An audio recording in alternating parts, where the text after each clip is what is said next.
سوال عرض ہے، طریقہ اسلامی سے مجھے بہت دلچسپی ہے، مگر چند روز سے ایک اہم اعتراض دماغ میں چکر لگا رہا ہے، جسے آپ کے سامنے رکھ کر رہنمائی چاہتا ہوں کہ اگر مسلمان موجودہ طاغوتی نظام سے بالکل علیحدگی اختیار کر لیں تو ان کی حیثیت ہندوستان میں غلام یا اچھوت کی سی رہ جائے گی۔ پس کیا یہ اچھا نہ ہوگا کہ آپ جیسے اعلیٰ دماغ حضرات مسلمان کو اس نظام سے فائدہ اٹھانے کی گنجائش دے کر ذہنی تربیت کا کام کرتے رہیں، تاکہ پوری مسلمان قوم کی ذہنیت ایک ہی طرز فکر کے حامل ہو جائے اور پھر موقع آنے پر وہ یکدم نظام حق کے لیے اٹھ کھڑی ہو۔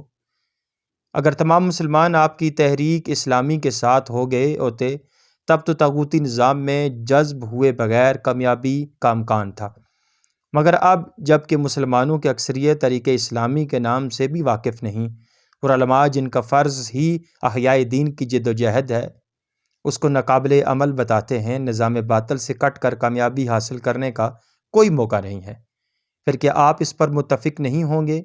کہ ابھی آپ صرف تبلیغی کام کرتے رہیں اور جب بالعموم مسلمانوں کے ذہن طریقہ اسلامی کو سمجھنے لگیں اس وقت عملی کام کا آغاز کیا جائے؟ جواب ارشاد فرماتے ہیں، آپ کا مطلب جہاں تک آپ کے خط سے سمجھ میں آیا ہے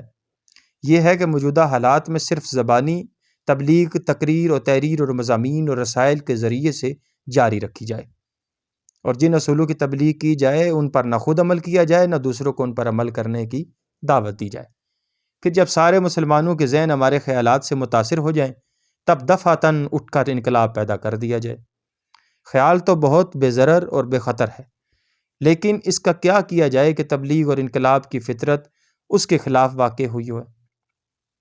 مؤثر اور نتیجہ خیز تبلیغ ہوتی ہی اس وقت ہے جب کہ تبلیغ کرنے والی پارٹی اپنے اصولوں پر عمل کرتی ہے اور ان پر عمل کرنے والوں کی تنظیم کرتی ہے۔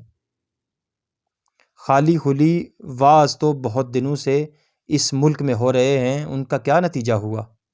یہ عجیب معاملہ ہے کہ کچھ لوگ تو ہم کو یہ طعنہ دیتے ہیں کہ تم لکھتے ہو اور چھاپتے ہو، کوئی عملی قدم نہیں اٹھاتے، اور کچھ ایسے جیسے لوگ مشورہ دیتے ہیں کہ صرف لکھو اور چھاپو، مسلمانوں کو عمل کرنے کے خطرے میں کیوں ڈالتے ہو؟ ہماری درخواست یہ ہے کہ ان طعنوں اور مشوروں سے پہلے لوگ یہ اچھی طرح سمجھ لیں کہ ہم اپنی دعوت اور طریقے دعوت دونوں میں حضرات انبیاء کرام علیہ السلام کے پیرو ہیں، جس وجہ سے جس کو ہمیں کوئی مشورہ دینا ہو یا ہم پر اعتراض کرنا ہو وہ اپنے مشورے اور اعتراض پر حضرات انبیاء علیہ السلام کے قول اور عمل کی دلیل پیش کرے۔ صرف مصلحت بازی اور خیال آرائی یا اندیشہ سازی ہماری نگاہوں میں کوئی وقت نہیں رکھتی، پس بہتر ہے کہ لوگ ہمیں اس سے معاف رکھیں۔